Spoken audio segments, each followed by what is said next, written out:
Sure.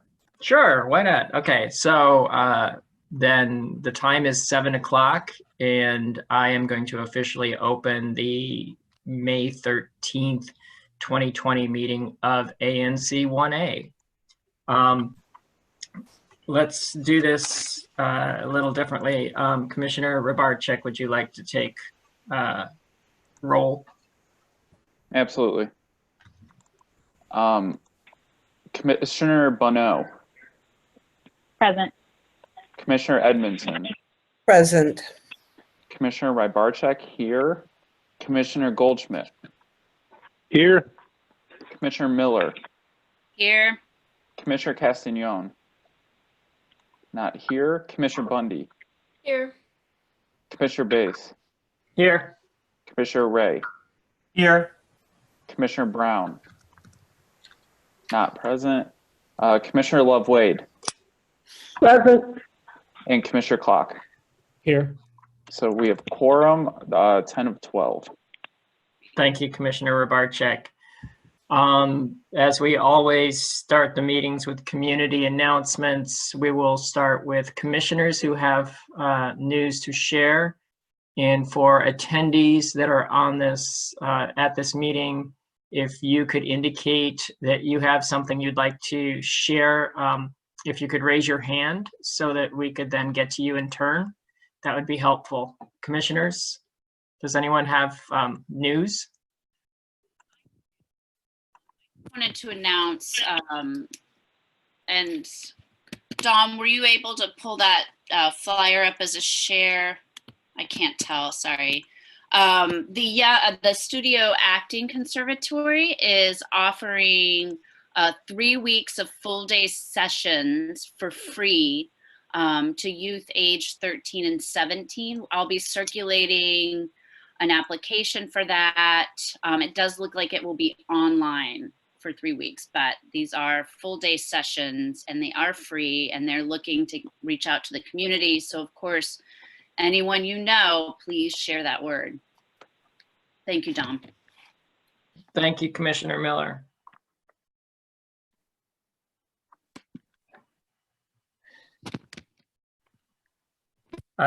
Anything else from another commissioner? Yeah, from Commissioner Edmondson. I don't have anything to share as far as what, something like that, but I will bring you all up to speed on what's going on Meridian.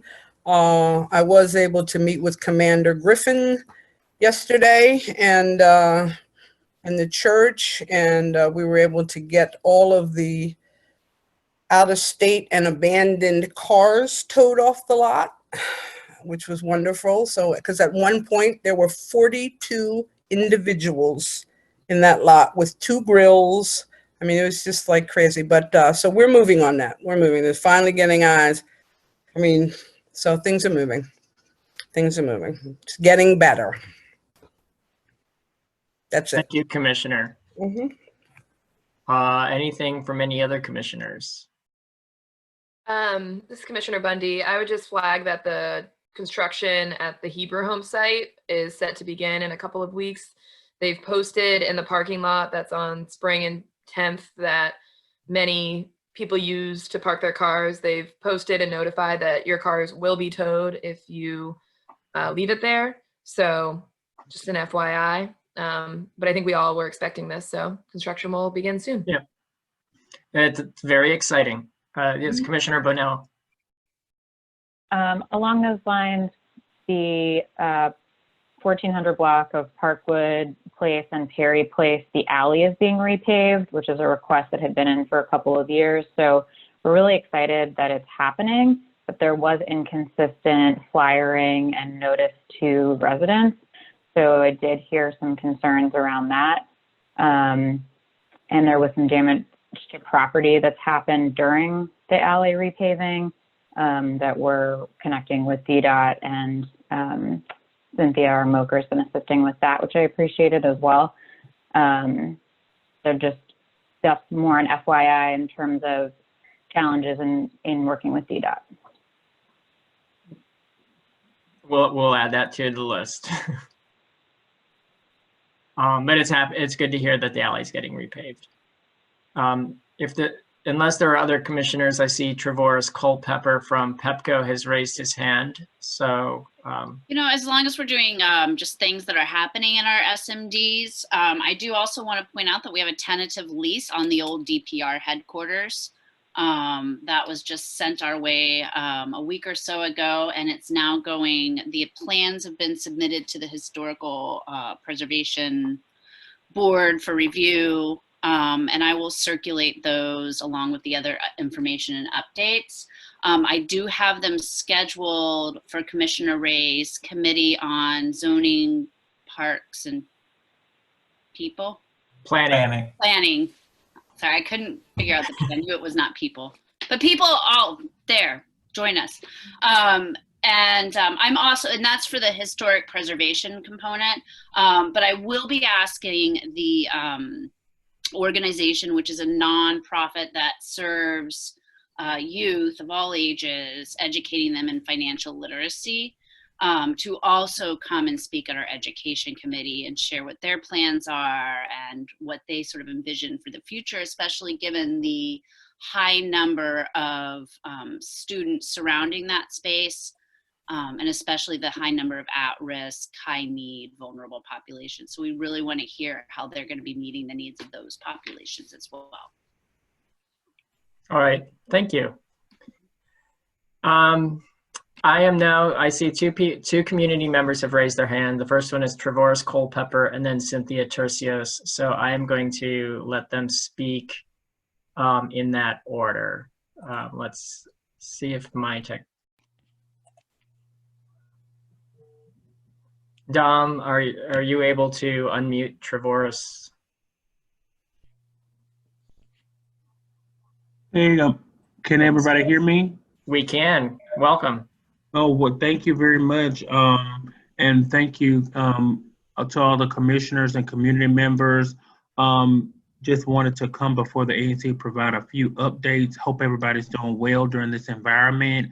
I hope, wishing that you and your families are safe and well as well. But wanted to just provide a few updates, but first wanting to acknowledge an outage that recently took place in the Ward 1 area on May the 6th. Just wanted to definitely apologize for this outage, which was, affected, a lot of customers in the area. We did find that there was a fault in the system, and there's currently an investigation that is taking place, and looking forward to following back up with you on those specifics. But wanted to just first and foremost acknowledge that. And then also, I know that there were some notifications that have gone around previously earlier in May as well about a 10-day outage, an outage that was anticipated for May the 10th. And that would, we are looking to reschedule that outage. And it is for work that's along a Harvard conversion project, which are upgrading several feeders along the Parkview neighborhood. And so they're completing the rest of that work, and look forward to talking specifically about when that outage will occur. And then also wanted to let everybody know that we have held our first community meeting for the Harvard Community Advisory Group in April. And wanted to just also let everybody know that we also concluded another community meeting for the Harvard substation for neighbors affected by the substation. And we'll continue to make sure that we're reaching out to the community. Again, for folks that don't know, Clark Construction has been awarded the contract to upgrade the Harvard substation at Sherman and Harvard Street. And they anticipate on starting some construction in August, and we'll make sure to keep you all updated on that construction schedule. Okay, thank you, Trevorus. Thank you very much. Let's see, we've had a couple other hands raised. Just to get these in an order, I'd like to have Cynthia and Ali Bobek from Councilmember Nato's office speak last, because they probably have, they usually can respond to things others say. So Dom, could you give it to Commander Stuart Emmerman?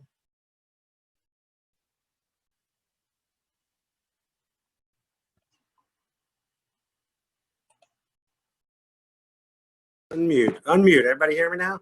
Oh, we can hear you. Fantastic. Well, I'm glad, Commissioner, you can't see me because I'm in my pajamas.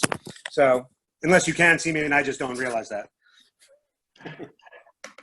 So, good evening, everybody. I know we are in a certainly uncharted territories here with our current pandemic situations going on. From the police department front, I will say that our crime, as expected, is considerably down in all of our categories, with the exception of our burglary category. And that's just a slight increase in the 3rd district that we're seeing. Most of that is a mix of commercial burglaries as well as some of our residential, to include like garages, things like that, where we're seeing a lot of bicycles stolen, especially up in our northern area of the 3rd district. We're working with our partners over in the 4th district because they've seen some of that as well. The other big issue that we are seeing is our decrease. As our increase in our calls for service for what we're referring to as our disorderly conduct crimes, and that a lot of that is our individuals who are intoxicated, passed out. Unfortunately, even with the pandemic, we are seeing those cases continuing, and I think with a lot of people at home, we're seeing an increase in residents noticing that activity, and that has caused a lot of our increase in our calls for that sort of activity. For those who don't know, on May 1st, we did start a summer crime initiative in the city, and we did include, again, the Columbia Heights area. We had some great success with that in the fall. Saw a little bit of an uptick again in our crime in the spring, so the chief of police did include the Columbia Heights area again for our our summer crime initiative. And that'll be May 1 through August 31st. For those who aren't familiar with it from last year, it does include an increase in resources that we put into the area. We bring in a captain to manage that area specifically. We brought in Captain Michelle Karen, who is a captain from our Special Operations Division with a history in the 3rd district. So she has taken over that activity here in 3D to run the crime initiative. As I was explaining also, it includes partnerships with our government agencies. It's a little bit limited right now, especially with the pandemic going on. A lot of the previous fall and summer crime initiative activity involves a lot of community outreach, which we're kind of limited on right now because of the pandemic. But we're hoping that as things become safer for us to do those activities, we will start increasing some of those community outreach events. The boundaries are similar. So in the fall, we had a combined crime initiative area of Columbia Heights with Shaw. We did not include Shaw this summer. So the Columbia Heights area actually increased. It is roughly, I would say, Sherman on the east, 16th on the west, Monroe on the north, and I think it comes down as far as maybe Euclid, maybe Clifton. I'm not certain. I don't have it in front of me, but it is on our police department website if there's any questions or concerns. So it encompasses almost all of the 302 non-Mount Pleasant area, and then a portion of 304. Well, Commander, well, that sounds wonderful for 302. And I know that this is outside of your area, but it's really disappointing that it doesn't include any of 409 and the 4th district on Georgia Avenue, as we've had a violent year as well. I do understand that. I do recognize that there are distinct issues in those areas as well. The analysis that we do, which helps us to identify where these areas that we're going to use as crime initiative areas, fortunately for you, is not as violent in those areas as we've seen in the Columbia Heights area along the 14th Street corridor. That's a good thing. The bad thing is, yes, we don't at this point have the unlimited places that we use for our crime initiatives. I'm certain that it will hopefully be considered if we do see those continued crime trends. But at this point, it was not selected as one of the 6 that I think we're doing in the city. Do any commissioners have questions for Commander Emmerman, since this is a rare treat to have you at one of our meetings? I do have a quick question. Something that always comes up, especially as we're talking about youth and community engagement. And we know that's limited now. You have your annual event or your summer events, which I'm presuming are going to be canceled this year. But I'm wondering about the CAC meetings, your CAC meetings. Are those still being held? Are you still having your third Thursday of the month, and is it now on Zoom? It is. We did do one last month, and ironically, we probably had some of the most attendance we've had in a long time because we did it virtually. So we'll be continuing to post on our listserv, the Google blog, the Google group, as well as for those who don't know, we've started with the Nextdoor platform. So we're also posting on there as well. I would anticipate that this month will continue as a virtual meeting. I believe our next date for it is I think it's the 28th. So it's the 28th. So I think it's the fourth Thursday. The only time it goes to the third is when it's Thanksgiving in November. So it's the fourth Thursday of each month at 7 o'clock. Okay. But we'll post some announcements to remind the community of it as well. Do you know if there's a topic selected for this month? We don't have any set agenda for this month, no. Okay, thank you. I think we'll go with surviving the pandemic. Thank you.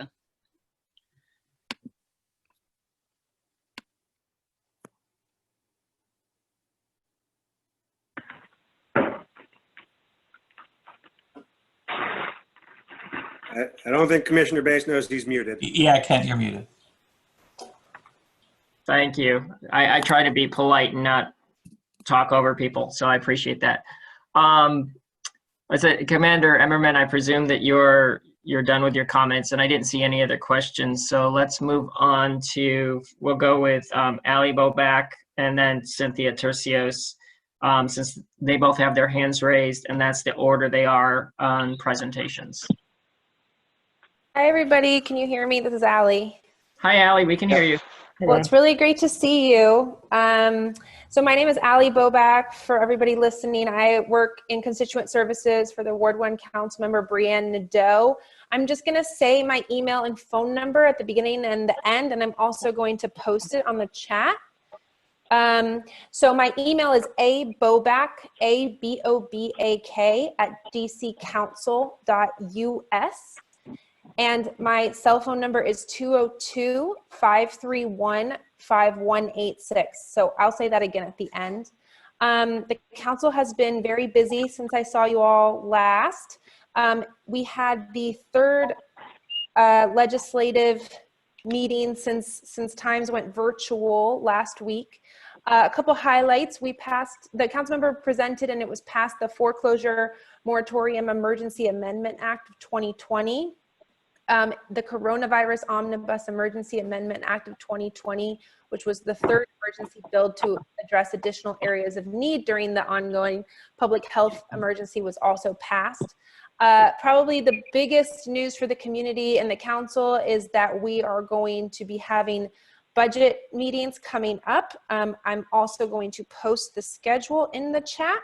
But again, I will put my number and my email at the end for those listening on the phone who have any questions about the budget hearings.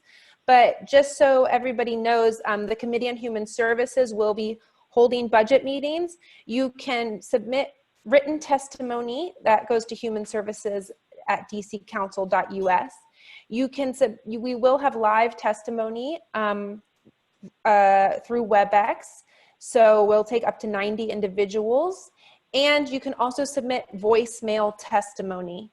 Again, if anybody wants more information on any of that, it is online, or you can reach out to me. Currently, those hearings are scheduled for Friday, May 22nd and Tuesday, May 26th.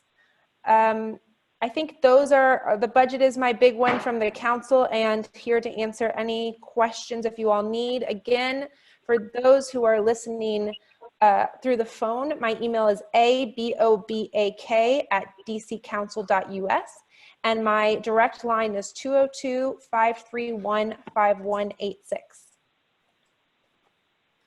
Thank you, Ali. Are there any questions for Ali? Okay, I'm sure that as we may have some follow-up questions regarding the budget as once it's released. And I'm sure you will be a resource, happy to answer those questions. Always am, Commissioner. Looking forward to it. Thanks. Then let's move to Cynthia Tercios. Hi, good evening, everyone. My name is Cynthia Tercios. I'm the Ward 1 Outreach Specialist from the Mayor's Office of Community Relations and Services. Real quick, Commissioners, just want to let you know Captain Bellavance just sent us an email that he's on the call. If there are any questions directed to him, I don't know if you want to bounce to him real quick before I continue to present, but he is on the line. He just didn't know how to unmute himself if you all had anything to ask him at this time. I presume he called in instead of webbed in. So I'm happy to make time for him following you. If you could tell us which phone number, like the last 2 digits of his phone number, then we could figure out which one he is.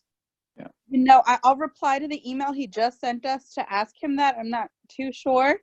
Okay. But I'll let you know. Let me actually send that now.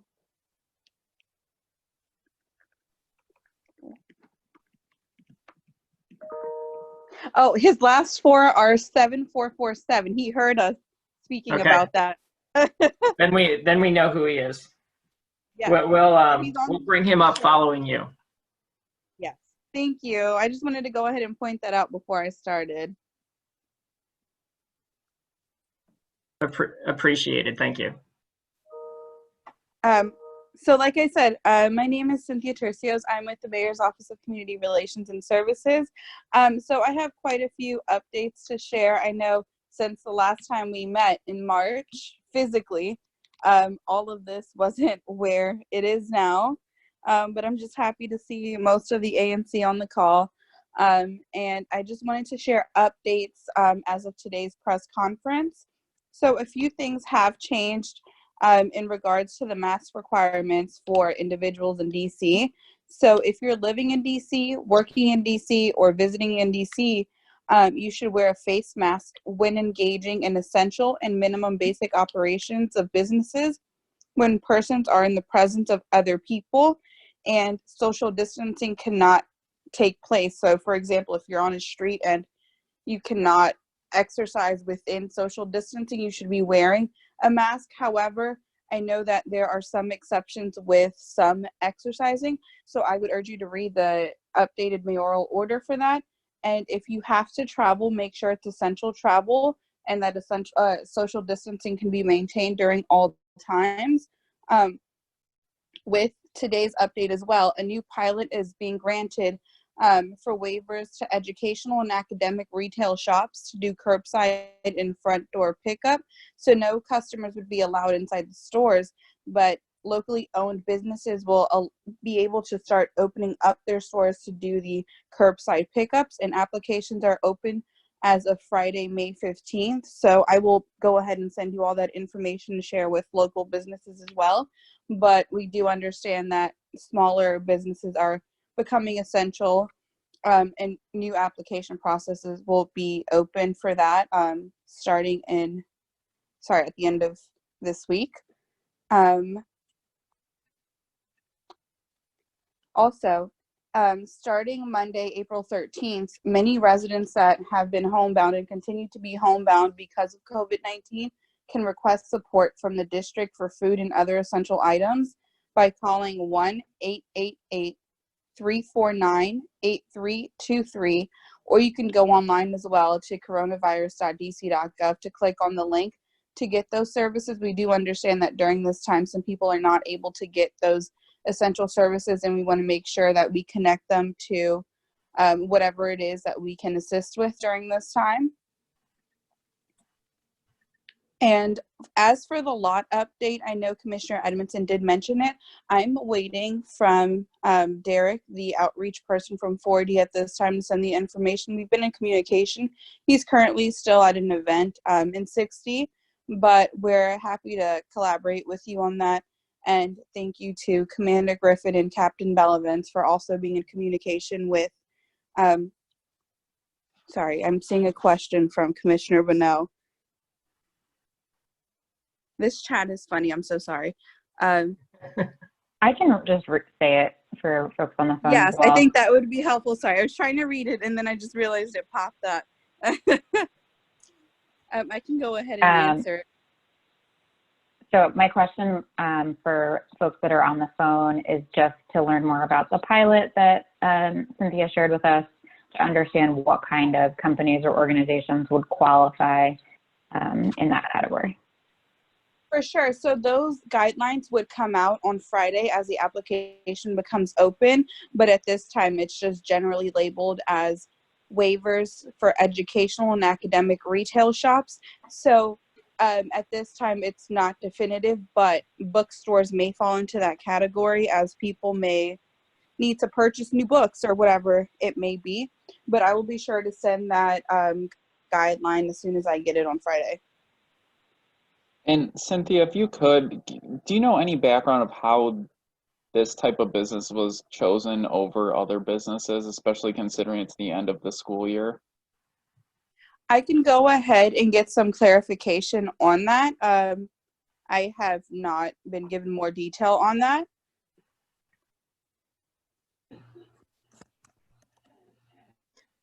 Cynthia, I have a question, if I may, and this might be something for Captain Bellavance to address a little bit too. As you know, we have a couple of corners on Georgia Avenue that a number of people congregate, and I know that officers have attempted to disperse due to the stay-at-home order and the health risk due to greater numbers than normal people congregating. My question really is, has there been any attempt to distribute face masks or anything that would perhaps lessen the risk of exposure, since I'm sure that this type of activity is still pretty prevalent in many parts of the city, and I recognize that sometimes people congregate because they have no place else to go. So trying to disperse people isn't necessarily going to be successful. So what else are we trying, or what other approaches are we trying to lower exposure? For sure. No, I do appreciate that question. So I did actually speak to Derek Sutton about that today. He's the 4D Community Outreach Liaison from MPD. I'll be sure to put his contact info in the chat too for everyone that's listening in or joining online. So we did speak about that. He's working on obtaining masks for that very purpose and to distribute just to groups that are out and they may not have masks for whatever reason. And they're also planning some other community engagement things to do during this time, obviously with social distancing still in mind. And I know he wanted to speak with Commissioner Miller too, so I'm going to share your contact information with him if you're okay with that, because I know that you had spoken about PPEs on last week's call. So I know that he did want to touch base with you, and he's not able to join, like I said, because he's currently at a 6D event, but I'm sure Captain Bellavance can speak more on anything else that 4D is doing at this time. Yeah, I just think this is an opportunity for us all to touch base with each other, to maybe support each other in some kind of effective way. And I didn't want to not raise it because I think it's something we need to talk about and at least find a way to help each other. No, for sure. And that makes complete sense. And that is something that Captain Karen, Jackie Bethea from 3D MPD, and Derek and I spoke about this week when we had our SCI call. So we are trying to come up with ways on how to do this while still keeping social distancing in mind and supporting communities in this way. So we do appreciate that. We'll get back to you too if we're doing some type of collaborative outreach effort, just so you all are in the loop as well. You know, I try to keep you all as informed as I am. Thanks, Cynthia. Did anyone else have a question for Cynthia? I did, yes. Yeah. A quick question. Cynthia, and I don't want to put you on the spot because I know you're working on it, and we just touched base again, I think on Monday or Friday, but I'm wondering if you have the utilization rates for the food program on Friday and also the weekly food program at Check. And one other quick question is, and this I think also goes to the mask, so I think we're going to, sort of along the lines of the previous mentioned concerns. I did speak with someone, and there are families that are not, or residents who are showing up that don't have masks on Friday. And I'm wondering if you have had a chance to go to that site on Friday. I haven't been able to go myself, but I will check out this Friday, and I'll bring some masks, of course. But I'm wondering if you have gotten any feedback, or if you have seen anybody turned away from that grocery program, or because they don't have masks. Am I still muted? Sorry, can you all No. hear me? Oh, yeah, absolutely. Oh, sorry about that. I still get confused if I'm muted or not. So it's my understanding that people do not get turned away in terms of that data and what the turnaround for the usage of the site looks like. I'm still waiting to hear back on that. I will try to stop by Friday to see what people are wearing, some type of face covering, and to also reach out to DME and a few other leadership people just to understand what guidance is out there, or what signage, if there's any at all. So I'll see that on Friday as well. But just because maybe there isn't something visually posted, so people may not think that they have to wear one. But I think that now with the new guidance that was put out today with face masks, this may be something that will change, and signage will indicate that as well. But I'll be sure to touch base with you on that. Well, I haven't seen any signage that specifically stipulates masks are required for either the weekly program or the Friday grocery and produce program. But I have heard from others that some have been turned away because they didn't have masks. So anecdotes, of course, are not data. So I just want to confirm and make sure, and of course, get what we can, or do what we can to make sure that families and residents are not getting turned away because they don't have masks. No, for sure. And if this is the case for somebody that is comfortable reaching out to me, feel free to give them my phone number, and I'm more than happy to speak to them to just understand where this happened and follow up with that site specifically. Okay. All right, thank you. And then just wanted to say that Derek is now on the line if you all need him. And his number ends in 5740. He texted me. I think he heard us when we asked Captain Bellavance for his last four as well. Okay. Well, we will move on to Captain Bellavance then, unless there's another question for Cynthia. I just have one quick question, Cynthia. I know I had reached out to you about this, but DMV services allowing people to register cars online, especially for frontline workers. I know we've connected on this, that there's a few people in my neighborhood who want to buy cars to drive to their essential jobs, but aren't able to. So I was wondering if you had an update on that since last week. Yeah, I'm still waiting to hear back on that. I reached out to the Deputy Mayor's Office of Infrastructure.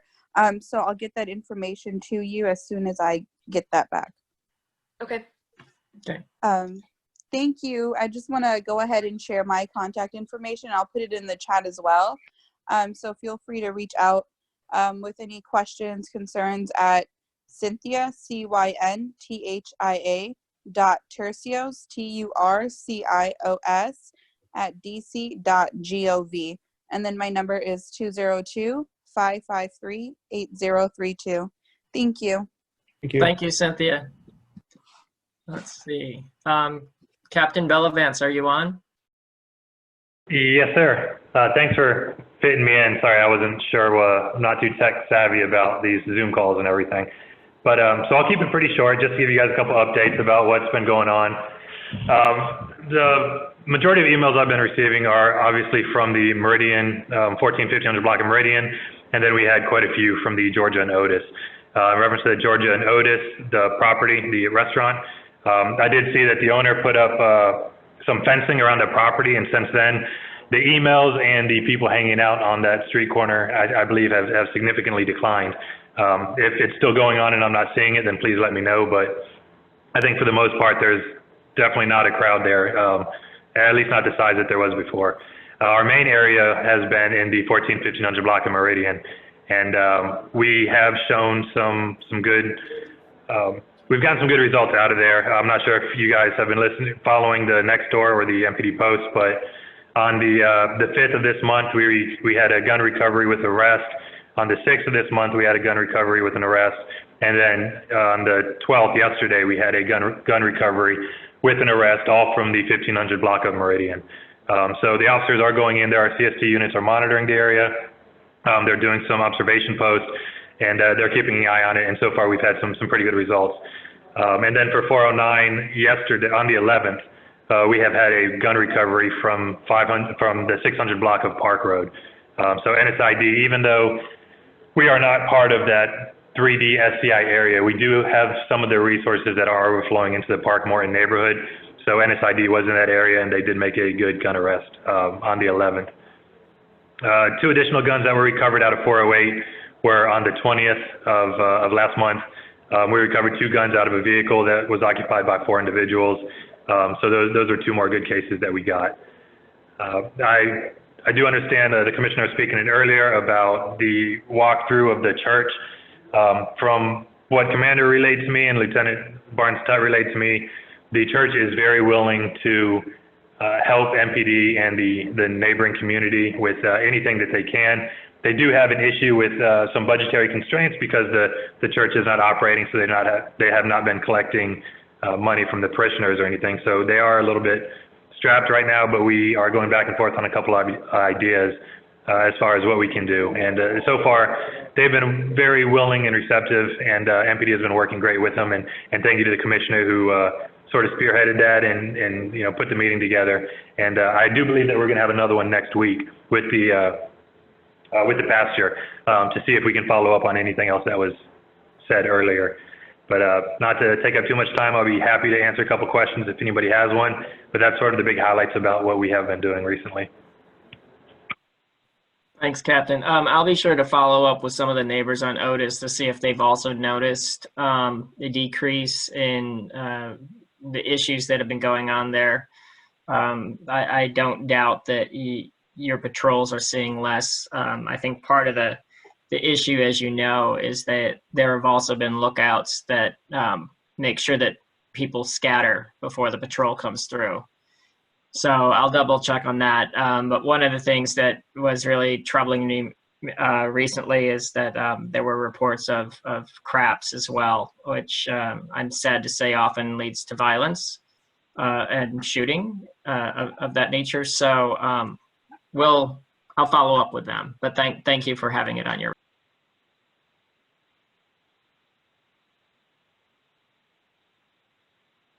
Of course, anytime.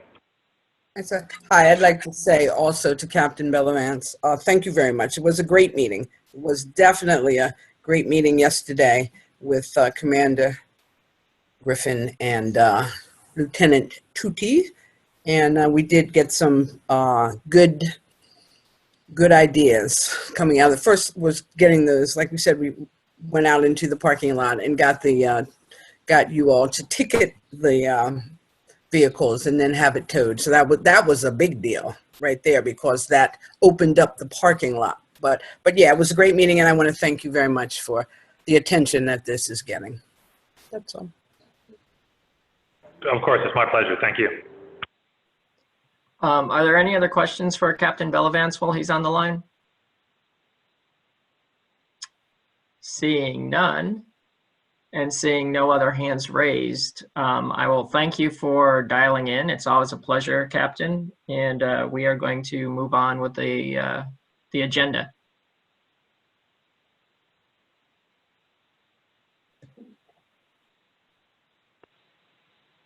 All right, so moving on, committee reports. Is there a report from education? Sure. We have actually been keeping up with our meetings. Obviously, COVID for our March meeting was the topic. And a lot of that first meeting was a conversation about response, impact, making sure that we were getting information, accurate information. I don't know if you recall at the beginning of COVID, a lot of things were circulating, and there was a lot of misinformation going into our communities, especially our non-English speaking communities when they did get it. So really just working to make sure that families were getting the information that they needed, and then looking forward at sort of next steps and what that impact. And so a lot of our last meeting was a discussion on those impacts. How can we as a commission support efforts happening at agency levels, office level, advocacy levels, just to make sure that we are getting the resources, really centering the needs and the conversations on our disconnected youth, as well as our at-risk and more vulnerable populations. We really want to, that has been the goal for the Education Committee, and while COVID has certainly changed some of the things that we had lined out in January, I think keeping those populations and those families at the center of our work is still key. And honestly, I think as this impact is exacerbating the challenges that many were facing, that need is even greater. And so a lot of tonight's letter of support for families and youth sort of echoes what we've as a committee and as a commission have been supporting over the years, of course, acknowledging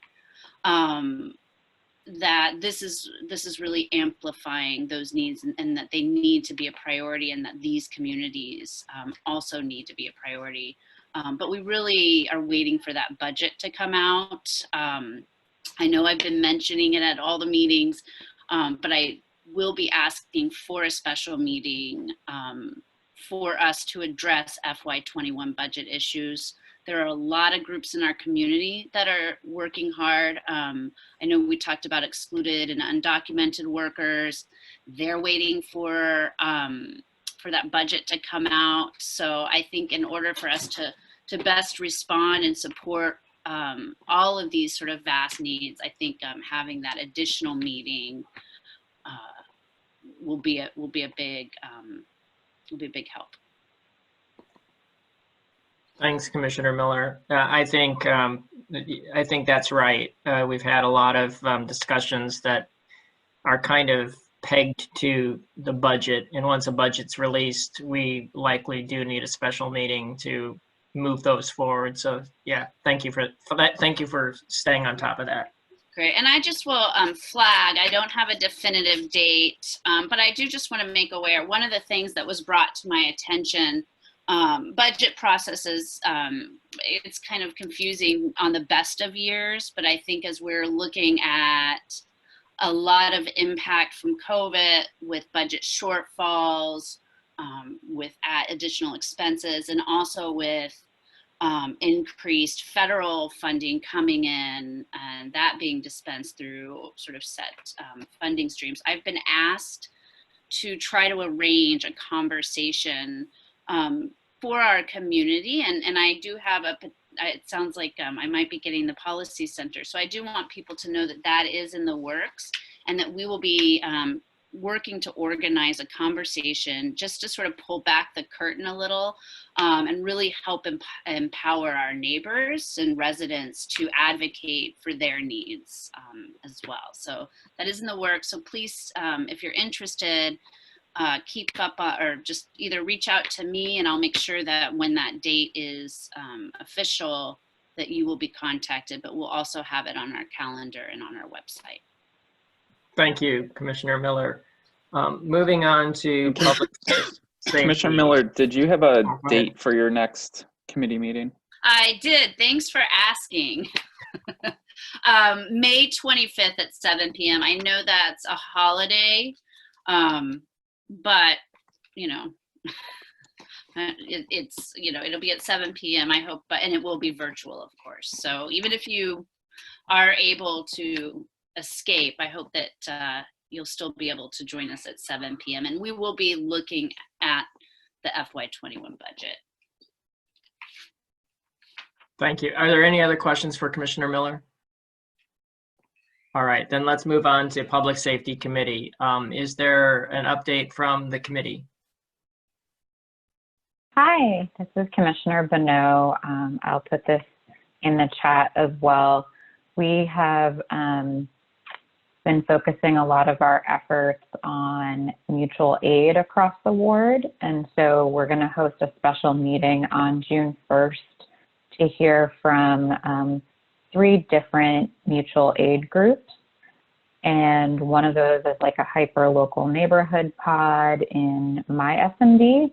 Another one was organized by Bob and Calvin, focusing on the Columbia Heights Village and Trinity Towers, as well as some other residents in that area.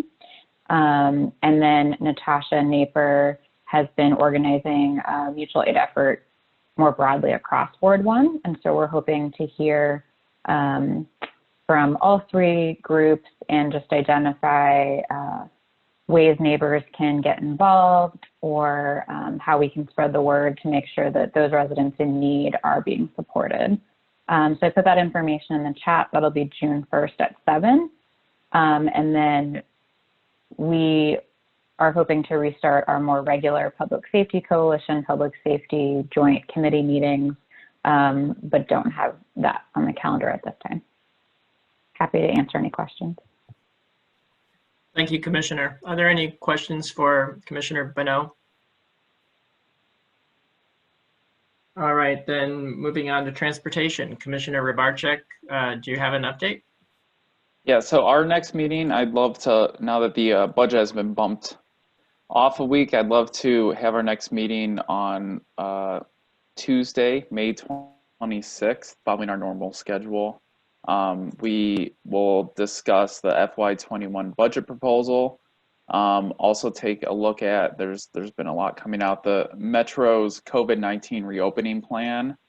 And also if time allows, take a look at the DC auditor report that highlighted some of our ANC's interactions with DDOT as well. So that's a lot. If you're interested and you're on here and you aren't a member of the Transportation Committee, please reach out to me. You can enter in the chat box or go to anc1a.org and find my contact information. I'll be happy to add you to our Google group. And something else I want to flag, I've been working with Unity Healthcare, which had applied for permitting for fencing along 14th Street near the Wawa and the Metro stop. They have been extremely responsive. They're going to be changing some of their plans potentially and sending those along. So I'll also make sure to loop in Commissioner Ray when it's appropriate to review those plans. Even though it's on their property, they want to be good community members, make sure that people have access to the sidewalk to the largest transportation hub in Columbia Heights. So I just want to give everyone a quick update on that as well. Thanks, Commissioner. One thing that I would like to ask that be discussed, if you're going to go over the auditor report on and what it said about DDOT, I will just say I was very disappointed in reaching out to the director and have him deflect some of what was in that report by saying, well, that's a couple years old. I thought that was rather dismissive. Yeah, unfortunately, I have not read through it yet. It's what I'm planning on doing this weekend. Okay. So, yeah, but if time allows, I think we will be focusing mainly on the budget. But we can touch on the audit report as well. Okay, thanks. Any other questions for Commissioner Rybarczyk? Then moving on to zoning, parks, and planning, Commissioner Ray. We will later on this evening deal with the 2 cases that we have tonight, which is 2 that we have already heard at the Zoning, Planning, and Parks Committee, and they have made some changes based on comments that they received there. We also have coming up the 700 block of Columbia Road. That one we have met on and gotten some comments back to them. We just need to follow up with the community to see if they had any additional concerns, but that one will likely come up next month. And then we will, at the next committee meeting, and I'll have this in the chat, on the 19th, we'll be dealing with a case on the 700 block of Kenyon and a case, as Commissioner Miller said, on the 16th Street DPR, former DPR headquarters. So that one is for historic preservation. And then also a reminder to the community that the DC Reopen Committee is due out to have its recommendations to the mayor by next week. So we'll obviously keep an eye on that and see if there's anything that the commission needs to deal with there. But that's it. Thank you, Commissioner Ray. Are there any questions for Commissioner Ray? Then moving on, the next thing on the agenda is approval of the official agenda. We have on consent approval of the prior minutes for February 2020, May 6, 2020 special meeting, approval of the FY20 Q2 quarterly financial report and expense report, and reimbursement of ANC communication expenses for the annual Zoom meeting license prorated April and full month May Zoom webinar licenses. 2 BZA cases, and am I on the right? I went into the minutes. Thank you for bringing it up, Don. And then official business, we have the letter of support for families and youth and 3 BZA cases. Commissioners, if you could look through the agenda and let me know if there's anything that needs to be removed, anything that's missing that needs to be added, or anything that needs to be amended, that would be appreciated. I also included truncated minutes from our March 2020 meeting, which we did not have quorum, but I also included those in on the agenda. Okay. Yeah. Are there, do commissioners have any additions, subtractions, or amendments? Seeing none, I would entertain a motion to approve the minutes. Second. Well, that sounds like a first and second to me. I think what we're going to, as mentioned earlier, I think we're going to have to take roll call votes. Zach, so if you could take a roll call vote to approve the minute or approve the agenda. Not a problem. Commissioner Bonneau. Aye. Commissioner Edmondson. Yay. Commissioner Rybarczyk, yay. Commissioner Goldschmidt. Aye. Commissioner Miller. Yes. Commissioner Bundy. Yes. Commissioner Bass. Yep. Commissioner Ray. Yes. Commissioner Brown. Yes. Commissioner Love Wade. Aye. Motion passes. Oh, what about Commissioner Clock? Oh, Commissioner Clock. Aye. Apologies. Thank you. Next is the consent agenda, which I've already mentioned, are the approval of the prior minutes, approval of the FY20 Q2 quarterly financial report, and reimbursement of the ANC communications expenses. Is there a motion to approve the consent agenda? So moved. I second. Second. Okay. Moved and seconded. Commissioner Rybarczyk, would you mind taking a roll call vote again?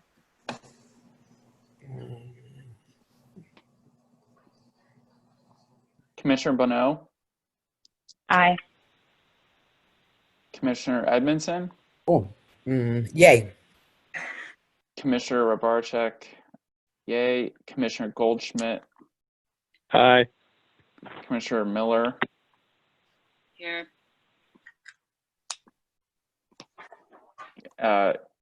Commissioner Miller. Here. No, it's not, this Yeah, isn't a here, sorry. this is a yes or no. For approval of agenda. Yes. Commissioner Bundy. Yes. Commissioner Bass. Yes. Commissioner Brown. Yes.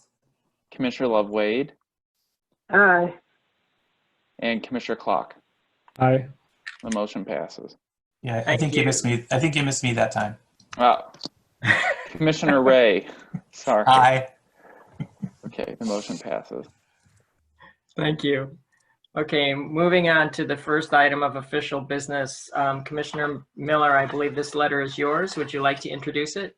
Yes. So as I mentioned, our committee has really been, looking at sort of the impacts of COVID. Of course, we were already, we're always preparing for the budget, but we're really anticipating some of our programming and supports to, bracing to the impact and the cuts might have on that, and especially how that would impact our more vulnerable communities. Again, I just want to point out that these are all items we've voted for in the past to support. This particular letter is just highlighting the increased need to prioritize this as we're looking forward.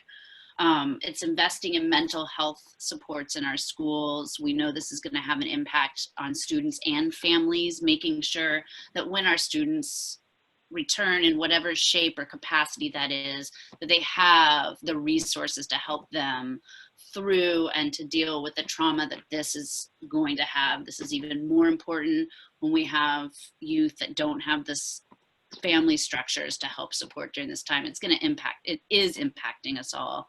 But of course, we know that certain groups will be hit even harder.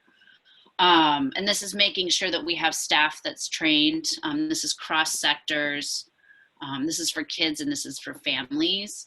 I'm also highlighting a need to continue investment in out of school time activities and programming. Again, we are, the impact of this program on outcomes, along with issues like public safety, is very important. And these are opportunities for students to engage in healthy relationships with adults, and also quality, again, the key being quality activities, just to sort of provide another opportunity to interface and access resources. And then key to everyone in our community, but we're just, but just to put it on as well, is access to food, safe and secure housing, and making sure that we are being aware that the stay-at-home orders are going to increase child abuse and domestic violence. Again, just sort of compounding the challenges and the trauma that many of our students and families. And I also really want to highlight, when we're talking about access to food, safe and secure housing, one of the groups that we've really brought into our conversations at the Education Committee is our LGBTQ+ community. For those who aren't aware, we're surrounded by, we have many programs that are serving a very high number of homeless. And then we know that LGBTQ+ youth are a big percentage of that homeless population, along with additional needs that we need to make sure that we are really pulling out and lifting up into our conversations as we look towards resources and support. The conversation happening right now is that the mayor will rescind the 4% increase in the uniform student funding formula. So we're asking that that be maintained. It's never enough to begin with, but rescinding that has implications beyond what it would in normal times. And then of course, increasing the at-risk weight, not the dollar amount, but the weight. And once that is increased, just for a little background, that does maintain throughout the years. But we have not met the recommended amount in a 2013 adequacy study, which I've talked about before.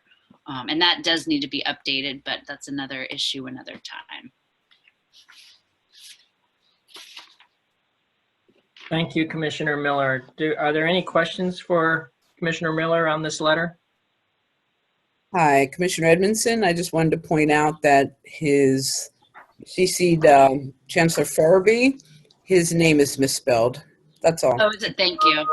Well, I think I did point out in my email, I was actually trying to keep my children from killing each other. So yeah, that was my last straw. So That's Thank all. you. And I do actually, I'm going to wait to send this out because I do need to go back through this. I have not had a chance. So I do welcome any edits.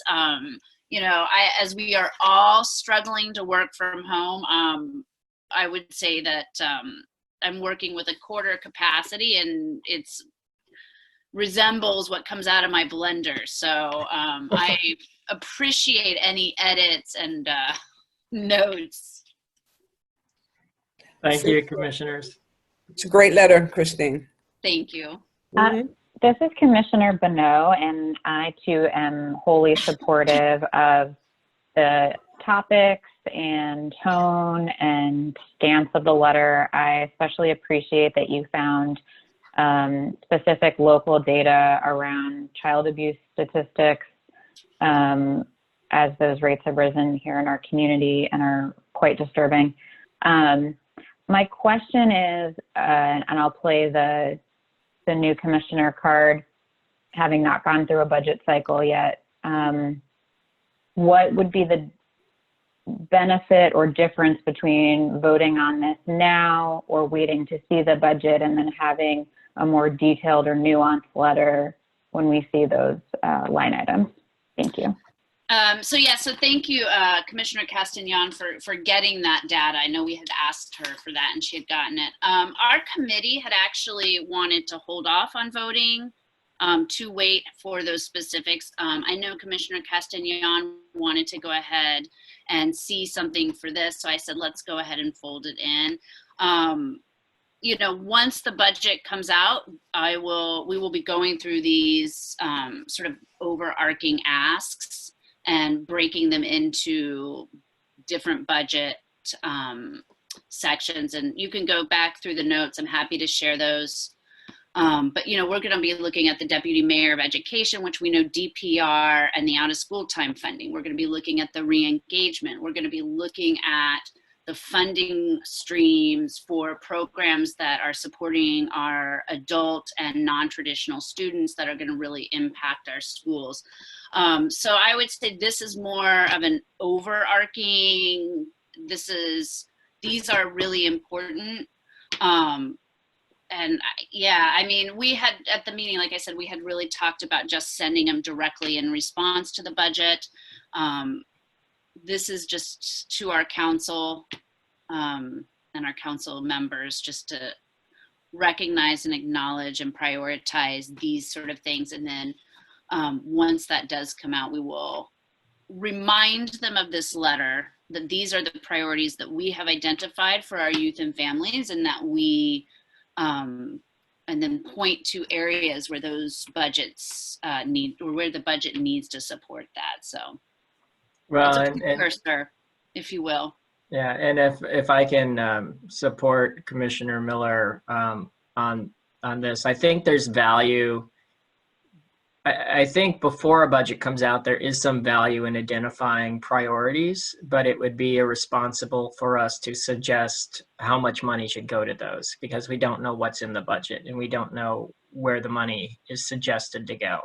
But we do know what our greatest need is in the community, and I think we always know what should be considered a high priority, and reminding people of that as early as possible has some value. Once the budget comes out, and then we see what's going where, I think then it becomes responsible of us, if we see money that's could be better used elsewhere or reprogrammed in a different way to actually achieve some of the goals that everyone says that they want to achieve, then I think it's on us to make those suggestions, because then we have enough information to say perhaps 2 million in this budget really should be in this other budget, because it's still like, say if you wanted to move it from, and not that I would suggest this, but just to make it easy, if you said, well, maybe if we took 2 million out of the DPR budget and put it into the DCPS budget, you know, some of the programs they're doing, in both cases they serve youth, but we think we'd get more bang for the buck by doing it this way. Or it could be the other way around. But I think right now, as long as we're not talking about actual dollar amounts, understanding that there's a shortfall this year and understanding that this is a difficult time, I still think that there are some core core needs that need to be met. Yeah, and I just want to state, I think to Kent's point, and I've mentioned this in many of our meetings. As an ANC, I also, and sort of our role, I have worked to really build up the networks with the groups that are living this and doing the work already. So, for example, there are coalitions forming around out of school time that I've been working and partnering with and mostly listening to. And so once they sort of come out with where they see the big needs, I think will really sort of echo what they are asking for, because they're the ones providing those programs already. They know the youth. Most of them are in our community and serving our students, and most of them are really targeted at our more vulnerable groups. So, I will say most of this is a product of a lot of conversations and a lot of listening. And I think whatever happens with the budget, whatever is introduced will also reflect that, those conversations, and really come from those that are doing the work and serving the community. Well, I can see this. There's been a lot of work put in that letter of support. It is rather lengthy, but it does cover. It does cover a lot of the ground. Again, a lot of work has gone into it. And I would support the spirit of the letter and most of the points within it. Thank you, Commissioner Wade. Are there any other comments before I ask if there's a motion? Well, then I will entertain a motion. Great, thank you, everybody. I move to support the ANC 1A support for families and youth letter to council members and recognized CCs. Second. Second. Okay, Commissioner Rybarczyk, do you mind taking the vote? Yep. Commissioner Bonneau, Yay. Commissioner Edmondson, Yay. Commissioner Rybarczyk, yes. Commissioner Goldschmidt, Aye. Commissioner Miller, Yes. Commissioner Castagnon, Yes.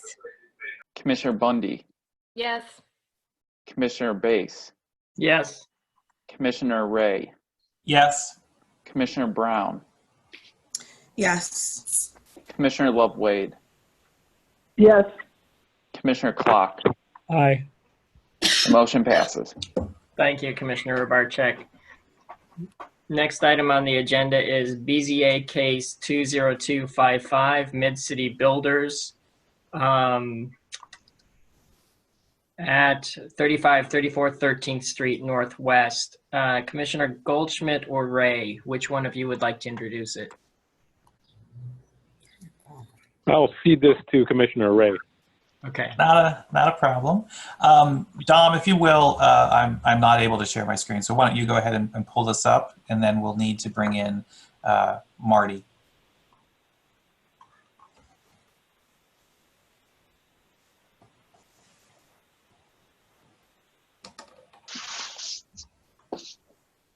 Hello, Marty. Hi. Good to see you all. Thanks for joining. We'll bring up the plans here in a minute. Just as a reminder to my fellow commissioners and the community that's watching, we heard this case at our March meeting, but because of the COVID-19 emerging issues, we were unable to take a vote because of a lack of quorum. So, Marty, you can probably keep it relatively short, but let us know, what is it that you need for us to consider in terms of relief, and then just maybe a general overview of the project itself. Okay, Michael, do you have a picture of a photo of the existing situation, or is everybody familiar with it? This is right there. Right there. So, yeah, thank you. Yeah. So it's two-story, semi-detached. Those are two buildings, and originally the application was for a special exception for lot width, but we were only developing the left half of these two buildings and the empty lot to the left of it. And in addition to the special exception to get to a 16-foot lot width, we needed a couple more inches less than that. So we were asking for a variance. In the meantime, after we filed, the property to the right became available. So the developer bought that lot as well and was able to allocate a couple inches away from that lot to make both of the lots that are subject to this application now 16 feet wide. So no longer need variance relief. We do need special exception relief for a 16-foot lot width. And one of the conditions, really the only condition for that, is that one of the 4 units be an inclusionary zoning unit. So, and the BZA criteria, the special exception criteria is just the general criteria. There are no specific criteria for the approval. So we're asking for that. In addition to that, we need to ask for 10-foot rule relief because we will be going, at this point, the building on the right is still there. And because we are going more than 10 feet past that building, technically we need to ask for relief. But the plan is that that building will be raised and a matter of right building, 2-unit building, will go up in its place and will be as deep as the other 2 buildings. So really the 10-foot rule issue is moot. And so I think that, that sums it up. That's all I have. Any questions? I'll just add before we get to that is that we reviewed this before. We've asked our questions. The committee was good with the plans as presented. There had been a question from a neighbor on the far side, but his concern was more related to the building that will be by right and not the building that requires any of the relief. So. Marty, I'm assuming you haven't heard anything more from the neighbors. We have not, and I have, Aaron is with me too, the developer, and he hasn't checked with him. He hasn't heard from him either. So that I'm clear, originally your plan and your asks was for the 2 buildings, but since the time you submitted the plan to us for our review and approval, the 3rd lot has become available. And you're going to develop that in concert with the other 2? That's correct. The 3rd building will be matter of right, but it had more than 18 feet of lot width. And so the extra lot width we managed to allocate to the other 2, which reduced the relief needed for those 2. So yes, all 3 will be built together. Only 2 of them are part of the BZA application and 1 is a matter of right. And you're totally raising those 2 structures? Absolutely. Okay. So what you asked us for and we approved is not what you're asking us for tonight to approve. No, I wouldn't, no, I'll jump in here, Marty. I wouldn't say it that way. Because these plans that he submitted and that were sent to you actually reflect all of that. The only question, it was the question of the relief. And because they were able to move it by, I believe it was something like 4 inches. 3 inches, 3 inches, thank you. They were able to remove the need for a variance from the lot size because now the lots are 16 feet and that only requires a special exception. It does not require a variance. So the only thing that changed, the plans didn't change. The level of relief changed. Well, the plans, the one lot got 3 inches wider. That's all. So the building got 3 inches wider. Sorry. But the ask has changed. I just want to make sure we're asking for and approving the same thing. Correct. That we removed the variance relief. We no longer needed that because we got 3 inches. So it's still, everything else is the same. We just dropped one of the requests. Yeah, actually the ask changed in that they're now asking for less. Okay. Thank you. But also, Commissioner White, I don't think you were at the last meeting when this was presented. So I pretty much putting this out there for just to make sure it's on the record. You're meeting the off-street parking requirements, if I recall. Correct. Because that's usually something that gets asked. And you said this would make it, what's the total number of units? So there'll be 4 in these, Okay. on these 2 lots. There'll be 2 So there'll on be the 4 other. So there'll be units, 6 and you're total. saying 1 is inclusionary? Yes. Okay. And the inclusionary zoning unit is exactly the same as the other 3, more or less? I'm not sure about that. I think it might be a basement unit. Okay, but I mean, as far as, one less square footage, bedroom. No, it's 1 less bedroom. it's 1 less bedroom? Okay.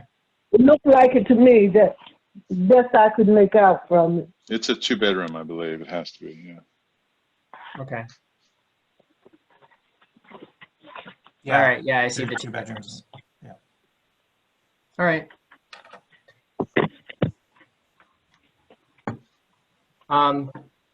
You know, I went over these things to find 2 codes. Okay. I'm glad that they were able to get you the hard copy plans. Mm-hmm. Yeah, I mean, I recall being supportive when we saw it last time. Unfortunately, we weren't able to vote. I think I think the structure that's there, I remember looking it up. I don't remember if it was from the 1970s or even the 1980s, but it's not particularly attractive. And it's certainly not historic fabric from the neighborhood. So the fact that you're able to replace it, I presume you're doubling the number of housing units that's on that land now, and one of them's inclusionary, while at the same time meeting the off-street parking requirements. I think there's a lot to be said for this. Yeah, if I could chime in, I totally agree. The 2 buildings that are there now are sort of a bit of an eyesore, and that they're going away, and something more architecturally appropriate is going to be built there. I think is a real plus for the neighborhood, and I'm excited about the project. Agreed. I do see a question from Commissioner Clark. I'll just sort of ask Mr. Sullivan, are there any rules around where the IZ units can be when it comes to basement units? It has to be, there's a minimum percentage it has to be. It still has to be more than at least the 10% that is applicable for regular inclusionary zoning developments. And so as long as you have that, and it's 2 bedrooms, it can be in this configuration. And we've done one like this too in Ward 5 that was similar. It was similar configuration with the IZ unit. Thank you.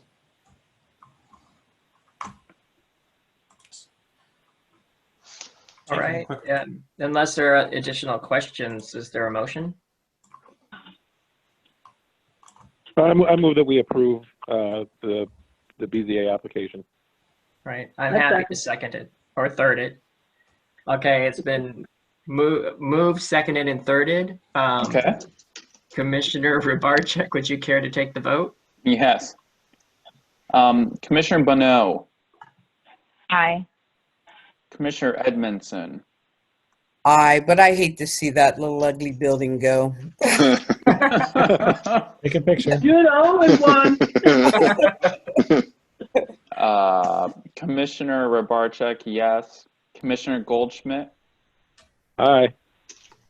Commissioner Miller. Yes. Commissioner Castagnon. Yes. Commissioner Bundy. Yes. Commissioner Bass. Absolutely. Commissioner Ray. Yes. Commissioner Brown. Aye. Commissioner Love Wade. Aye. And Commissioner Clock. Aye. The motion passes. Thank you, Commissioner Rybarczyk. Moving on to BZA case 20262 at 741 Morton Street. Commissioner Ray, this is in your single member district as well as before your committee, so I will let you introduce it. And Thank you. I'm kind of curious to see where we go.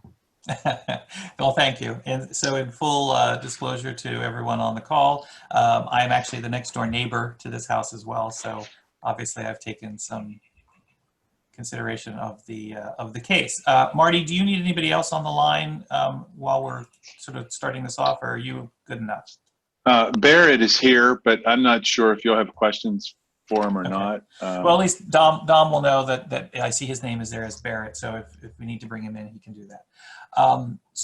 We did review this case in committee, and we had some concerns with the front facade, and those concerns appear to have been addressed in the new design, in that we're keeping the porch roof and we're keeping the turret, and then sort of working with what's there to make it better. And I think it will be better. It will be 3 units, going from a single family home to a three unit project. Marty, I'll ask you then to just review what the areas of relief are going to be, and then we'll go from there. Okay, so the first area of relief is a special exception under 320.2 for the conversion itself. That's for the going to the 3 units. Within that, there are 2 waivers of the conditions, of waivable conditions for that approval. The first one is the 10-foot rule. We're going 18 feet past the rear wall of your building, and we need a waiver to go more than 10 feet past. And then the second waiver within that is it's still for rooftop architectural elements. Now, I want to continue to ask for this. The Office of Planning felt that we didn't need it, but I think I convinced them that we do need it. The reason we need it is because the addition itself going up is directly behind the turret. The zoning administrator has concocted a interpretation, or he's devised an interpretation of the architectural element rule that says any addition's got to be 3 feet behind any architectural element, or else it alters that architectural element. That's not in the regs, but that's the interpretation. So I didn't want to go before zoning without the architectural element waiver, and then have the zoning administrator say, well, you have to back up 3 feet, or else you're altering that architectural element. So that's why we still need that waiver. And then we're asking for special exception relief from E207.3. This was a new requirement from a text amendment that was adopted in the past year or so, that we've always had the rule, or for a long time we've had the rule, that you can't eliminate a non-conforming side yard. And the zoning commission expanded that to say that you can't eliminate a conforming side yard. And so we need relief in order to extend the side yard to that lot line. And that's it. And so we're meeting the parking requirement, correct? Yes.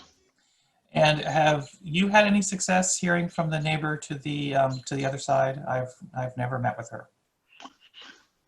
No, we haven't, and I don't know if Barrett is on, if he's had any luck with that. I don't think he has, or he probably would have mentioned that to me. Hold on, Barrett is muted. There you are. Barrett, are you there? Are you with us? Hey, Michael. Yes, I have reached out to her, but I have not had any correspondence, any replies to any of my attempts to correspond with her. Okay, so, and since this is being recorded, I'll say then for the record that I also tried to reach out to her through the tenants and was unable to make any contact. So we have tried. Letters did go to all of the neighbors, in fact twice, because they made a mistake in the first one. But when the placard goes up, maybe we'll hear something from there. But we have made attempts. Sure. Does anyone have any questions? I would like to see the new facade, and Commissioner Rybarczyk has some questions. Just briefly, could you describe the conforming side yard, what it's like right now? Well, let me take that. I'll take that, I guess. So right now, the lot is it's large. So they own all of that property, the house, and then the side yard. It has windows on their side. The subject property has windows on that side, which of course would go away when they expand out the walls. Our neighbor, to which they would then connect, has no windows. It's just a bare wall because they are built on the property line. It's about a 5 or 6 foot open space that they would then fill in. Does that answer what you were looking for? Yeah, and is it paved? I'm sorry, I couldn't tell by the picture. It is currently paved, Okay. but it never looks like it was wide enough to be a driveway, but it's almost set up like a driveway. But there's no curb. There's no curb cut there. Okay.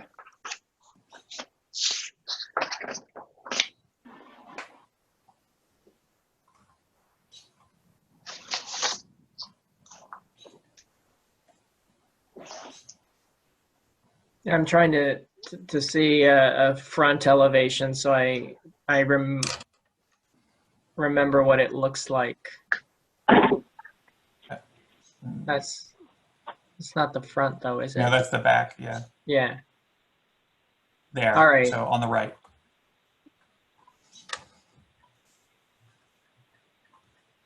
I mean, you're not going to get a fight out of me on this one. I do think the voids around the turret where windows might have been, but they're not because there's a turret in the way, are a little odd to me. The clear story windows are a little odd to me. But you know, not enough for me to make a big deal out of it.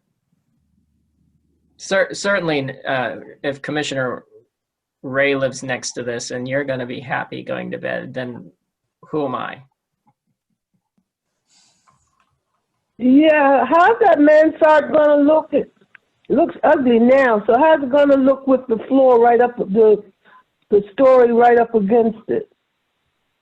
Is it gonna be a half a mansard up there or what? How's that gonna look? You gonna leave it? The turret is flat, I believe, so it's not on the back side. Yeah, so it's. Correct. The turret is a fake turret, basically. It is only the front half. Okay. So the roof itself, as you can kind of tell from, if you look left or, well, you're not looking left or right. I'm sorry, Dottie. If you're looking, no, I'm looking at the. I'm looking. 16. I have the hard copy. Yeah, looking at page 16. They won't change the mansard or the turret. They'll build just slightly back behind it. Sorry, Marty, how far back are we? Were we flat against the mansard, or there's a little gap? Yeah, it's pretty much flat against it, I believe. Yeah,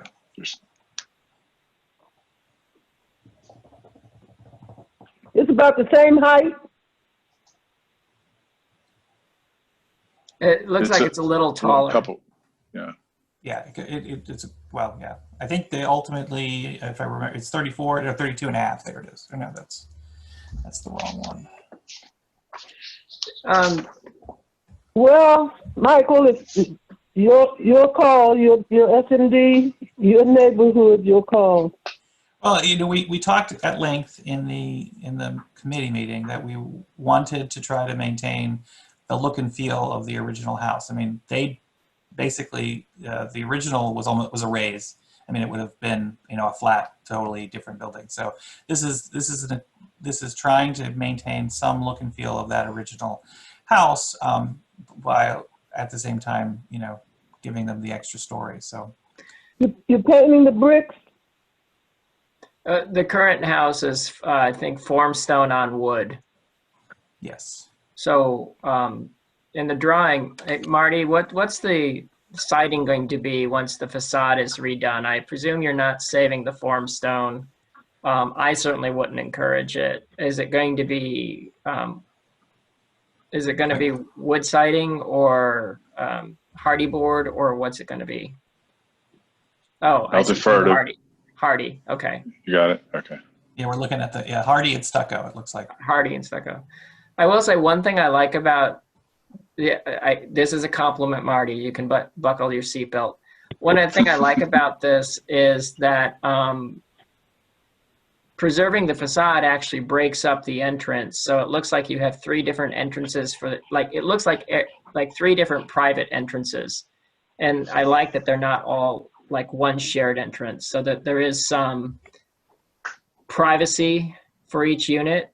and it's not all shoved up against one neighbor or the other. I like how it's distributed across the front. I thought that was an interesting outcome from a request to save the facade. I thought that was a happy accident, but I liked it. Cool. We'll let Ralph know. Thanks. Before we move this, Marty, I meant to ask, are you hearing anything out of the BZA in terms of when they might start having hearings or any rumblings? Yes, we have had rumblings. I was told yesterday, I was given 5 hearings that I'm going to have on June 17th. And then I later found out that they actually scheduled something for June 3rd. I thought I was going to be the first, I thought those hearings were the first hearings. But there are hearings up on June 3rd, so they are going to virtual hearings as of June 3rd, it appears. We don't have our new date for either of these two yet. I was hopeful that it would be on the 17th. Maybe it'll be on the 24th. Okay. Sorry. Oh, I'm sorry. Because then just remember that then we'll need to move Columbia Road at some point too. Right, and I'm fairly certain that one's not going to be on. Certainly not before your next meeting, full meeting. Thank you. So. Thank you. Well, then, and along those lines, Marty, I'm not going to rely on you to inform us, but if you find out and want to share the information along, it would be appreciated. Commissioner Ray, I know you pay pretty close attention. So if the BZA is moving to virtual hearings, I would like to know what the process is for us to sign up to participate in those hearings. Because I do think it benefits us and the greater community when we back up our reports with an actual presence. Because I'll have questions. Yeah, I'll definitely send you that. I'm sure they're going to let you know. We've just been calling down there on a daily basis, so I guess we've got some early word, but I guess it's not official yet, maybe. So, and I haven't seen any procedures or anything yet, so or anything official, but I'll definitely forward it along. Marty, I know you'll share things with us because right now the only things you have before us are things we've supported. So I know you're going to want us there versus other things in the past. So I'm always happy to have your company down there, Kent. Stick. All right. Any other questions? I don't have any. If we're ready for a motion, unless it would be stealing the excitement out of your life, Commissioner Ray, I'd be happy to make a motion. Go ahead, sir. I would move to approve this. I think that based on what was discussed in the committee and what the owner has done in response, I think it was a good solution. I think there was compromise, and that's really what we hope to get out of the process. So yeah, I'd be happy to move to support this. And I'll second. Second. Okay. We're good. Okay. Commissioner Bonneau. Aye. Commissioner Edmondson. Aye. Commissioner Rybarczyk, yes. Commissioner Goldschmidt. Aye. Commissioner Miller. Yes. Commissioner Castagnon. Yes. Commissioner Bundy. Yes. Commissioner Bass. Yep. Commissioner Ray. Yes. Commissioner Brown. Yes. Commissioner Love Wade. Aye. Commissioner Clock. Aye. The motion passes. Thank you, Commissioner Rybarczyk. See you later, Thank you Marty. all. Thank you. Appreciate it. Thank you. Looks like the last thing on the agenda is consideration of the ANC 1A special meeting date to vote on FY21 budget recommendations. Is there anything really to act on there, or is this more of a discussion that we should have a special meeting once the budget's been released? I thought this would be more of a discussion once the budget is released, just so you know this can act as our first notice of that meeting date. And we have all 12 commissioners on the call or on the video while we're here. I know looking at our committee dates as well as the topics that are being discussed, I would love to see us consider June 3rd, which is a Wednesday before our regular meeting, to vote, to have our special meeting. You know, and I would say to make this more of a first notice, I would also support putting June 3rd on the calendar. And if for some reason the budget gets pushed back yet again, we can always readjust and then readjust the notice as appropriate. But I think if we were to choose a date now, based on when we think the budget will come out, that is helpful.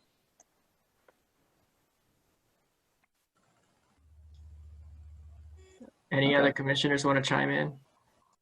I agree. Okay.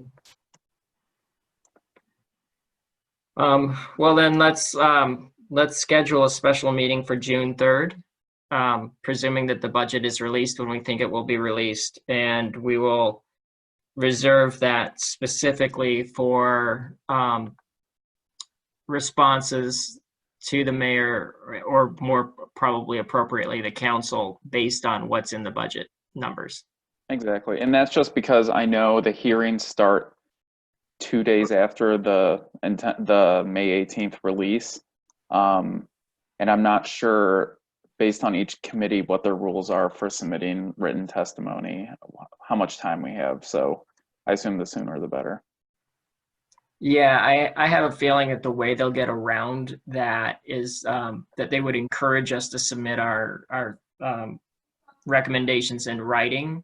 And by that, they will probably give us what they consider to be extra time. But what it does is it would completely deny us the opportunity to participate and testify with any authority if we haven't taken a position before the hearings. I mean, I know that they're really trying to limit participation in the real sense, but not in the written sense. And I just, if for instance, if a commissioner from 1A is able to get on the schedule to testify in real time, it would be nice if they had the authority behind them of the ANC for that position. Agreed. Okay. All right. Nothing to vote on. And Commissioner Ray, I wanted to make sure that you see the comment regarding the DPR building, along with Commissioner Miller. I did, and I've written that down, and I will get back to Lida.